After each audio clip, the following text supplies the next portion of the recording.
बंडखोरी मोठ्या प्रमाणात झाली होती. बंडखोरींना लोक थारा देतील का? बघा, बिनविरोध पण अनेक ठिकाणी झाले. आपण तेही बघावं.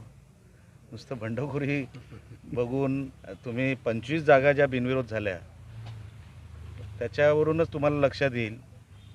आणि मी सुरुवातीला पण सांगितलं होतं, काही एलिमेंट असे आहेत ज्यांना सगळं चांगलं होताना जेव्हा दिसायला लागतं तेव्हा ते ॲक्टिवेट होतात.